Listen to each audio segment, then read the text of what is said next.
British Columbia Institute of Technology acknowledges that our campuses are located on the unceded traditional territories of the Coast Salish nations of Musqueam, Squamish, and Tsleil-Waututh.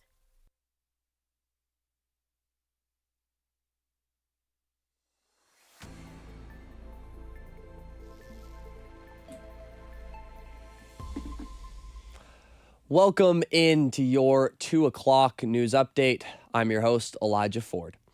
Canadian Prime Minister Mark Carney is attending a Liberal fundraiser at a private residence in Vancouver tonight, and tickets cost $1,775. The decision to block media from Carney's fundraisers marks a shift from the approach under former Prime Minister Justin Trudeau, who in recent years allowed media to listen to opening marks and observe participants at his fundraising events. The Liberals announced in 2017 that they would stop holding closed fundraisers in private homes, and in 2018 passed legislation requiring political parties to publicly advertise fundraising events attended by ministers, party leaders, or leadership candidates priced at more than $200, and to post a list of attendees afterwards. In 2024, the Toronto Star reported that the Liberals plan to reverse course and resume holding fundraisers in private homes in an effort to catch up to the Conservatives ahead of the federal election. Ian Stedman, associate professor at York University School of Public Policy and Administration and a former employee of Ontario's Integrity Commissioner, says the Liberals' move to restrict access to fundraising events is, quote, deserving of scrutiny. Harman Bangu, the member of legislature for Langley Abbotsford, has announced he's running to become leader for the British Columbia Conservative Party. Bangu becomes the 11th person to want the job and says he wants to be the leader and next premier of the province because too many BC residents are paying the price for decisions they didn't make. Before running in the last election, Bangu was vice president in the party and says he helped build it from nothing because he believes in the grassroots conservative principles of hard work, responsibility, and the rule of law. The leadership vote will be held May 30th, but before then, each candidate must pay a $1,015,000 entry fee. My goodness gracious me. Ambulance Paramedics of British Columbia says its members voted 97% in favor of strike action in a vote that took place over 2 weeks this month. The union, which has 6,000 members, previously said that workers would be in a legal strike position once an essential services order is in place. It has pointed to concerns about mental health and safety and significant staffing pressures. A statement on Wednesday says frontline paramedics and dispatchers are prepared to act to improve services and support systems that are much needed for their members. The union has scheduled a news conference for Thursday where it says it will discuss an update on negotiations and possible next steps. Since 2022, a Vancouver park has been planning an expansion, creating more space for the neighborhood to explore. Our reporter Selena Teixeira has more.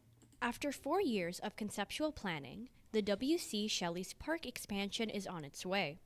The focus for the project is a bigger space for activities and programs.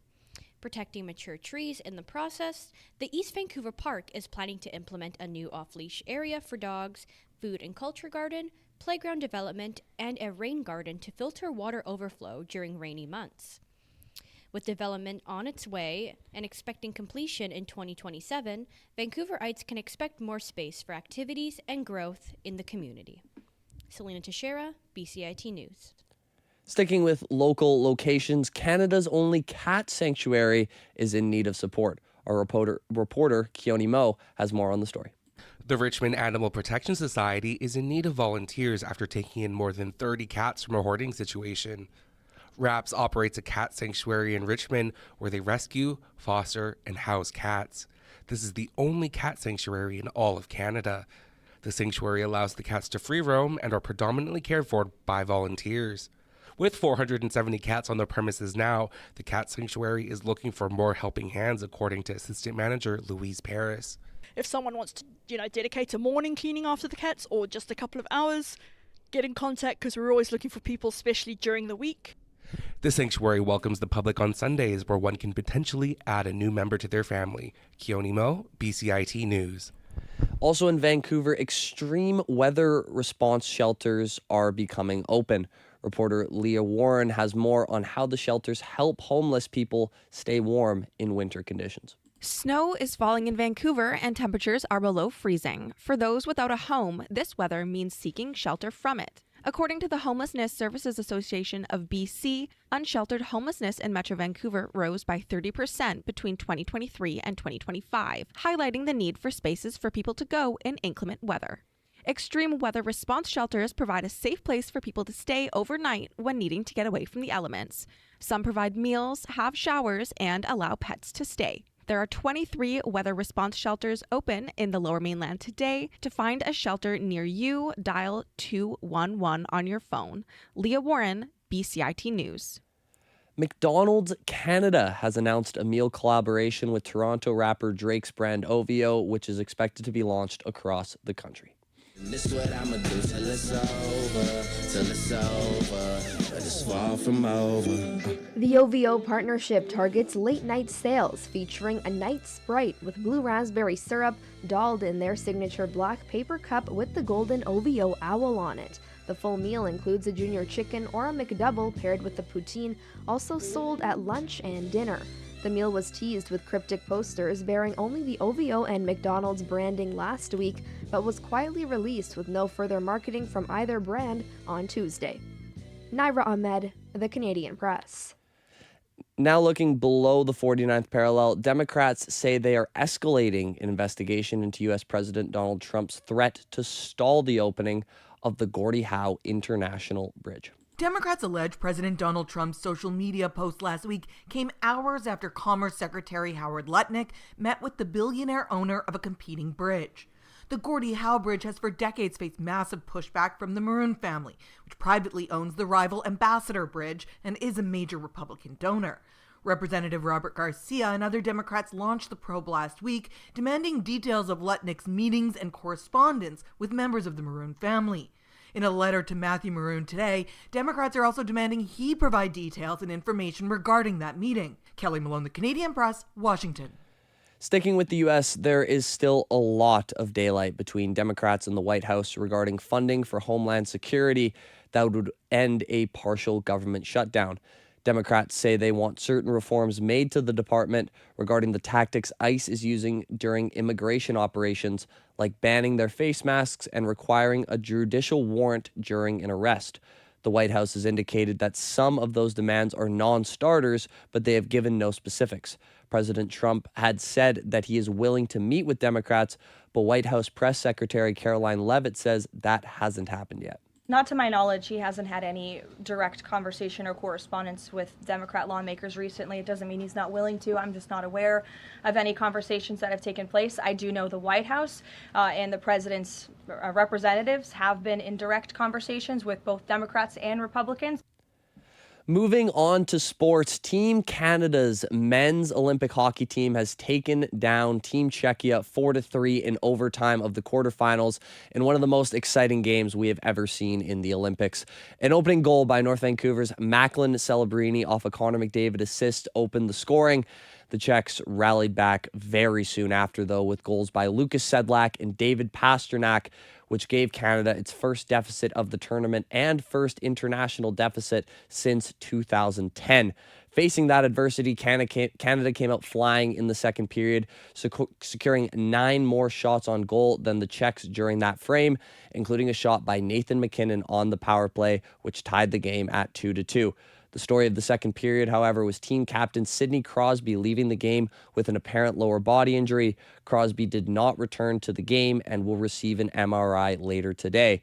Canada played desperation hockey after Czechia had a 3-2 lead off an Andre Palat goal on Jordan Bennington, and it paid off with a great tip by Nick Suzuki, who replaced Sidney Crosby on his line off a play which Nick Suzuki also started, tying the game with less than 4 minutes left for the Canadians. In overtime, play was controlled by the Canadians, with Mitch Marner scoring an all-time beauty to give Canada the 4-3 win and a trip to the semifinals. Post-game hockey analyst Elliot Friedman called it maybe the greatest hockey game he has ever seen. Canada's opponent is being determined as we speak, as the U.S. are currently up 1-0 on Sweden through 2 periods. If the U.S. win, Canada will play Finland in the semifinals. If Sweden wins, they will instead play the Canadians. It has been a big day for Canada at the Olympics, even outside of that game, advancing to the semifinals of men's hockey. Team Canada has won bronze in the women's speed skating short track 300-meter relay. Courtney Sareau of New Brunswick became the first Canadian short track speed skater to win 4 medals at a single Olympic Games.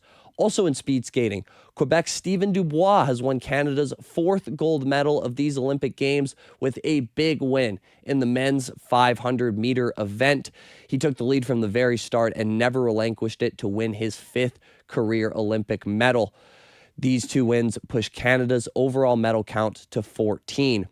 Last night, some Vancouver Golden Knights fans took the ice with their heroes. As reporter Aiden Singh reports, the practices are creating energy in Vancouver's women's hockey community.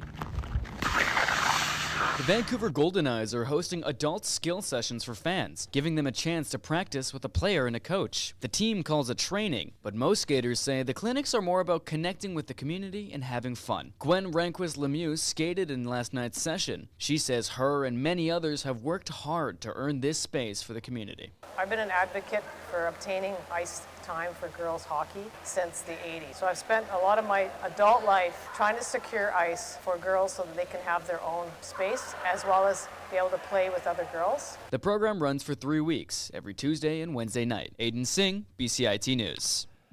The weather in Vancouver today is expected to be partly cloudy overall today, but little chance of rain.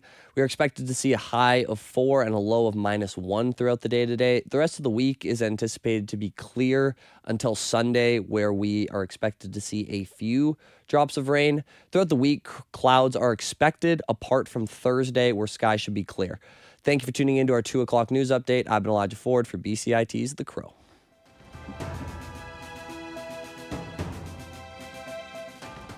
Stay tuned for more on BCIT's 1680 The Crow. I would recommend this program for anyone that isn't sure what kind of job they want in media, because you learn everything from like public relations to communications to video editing, like radio, TV. So you do get a lot of experience in all the different fields in media.